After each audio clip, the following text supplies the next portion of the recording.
ആരാനെ പറ്റിച്ചുകൊണ്ട് ധനമുണ്ടാക്കിയോ, കമ്പനിയുടെ ഓണർ അറിയാതെ തൻ്റെതായ ഇൻവോയ്സ് ലിസ്റ്റിൽ, അതല്ലെങ്കിൽ പട്ടികയിൽ, അതല്ലെങ്കിൽ ബില്ലിൽ ആ കമ്പനിക്ക് വേണ്ടി ഞാൻ സാധനം വാങ്ങുന്നുവെങ്കിൽ മറ്റൊരിടത്ത് നിന്ന് നിങ്ങൾ ഇല്ലാത്ത വില കൂട്ടി എഴുതണം.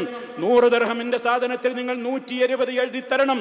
എന്നിട്ട് മുതലാളിയുടെ കയ്യിൽ കൊണ്ടുപോയി 120 ഇതിന്റെ വില എന്ന് പറഞ്ഞ് 120 വാങ്ങിയിട്ട് 20 തന്റെ പോക്കറ്റിലേക്കിട്ട് 100 കമ്പനിയിൽ അടച്ചുകൊണ്ട് പണമുണ്ടാക്കുന്ന ആളുകൾ ഉണ്ടാകാം. വലിയ എമൗണ്ടുകൾ പറ്റിച്ചവരുണ്ടാകും, ലക്ഷങ്ങൾ പറ്റിച്ചവരുണ്ടാകും. അനർഹമായ നിലയ്ക്ക് ഏതെങ്കിലും വിധത്തിൽ അങ്ങനെയൊക്കെ ചെയ്യുന്ന ആളുകളുണ്ടെങ്കിൽ എത്രത്തോളം കടുത്ത വഞ്ചനയാണ് അവൻ ചെയ്യുന്നത്.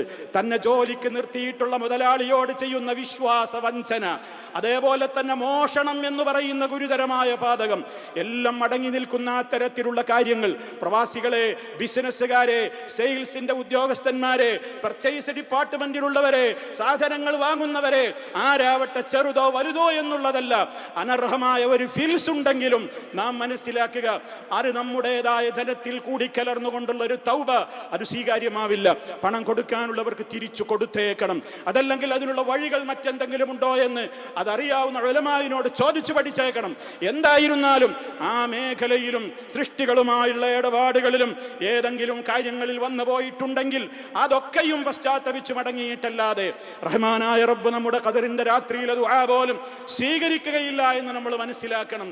ഗൗരവമുള്ള വിഷയങ്ങളാണ്.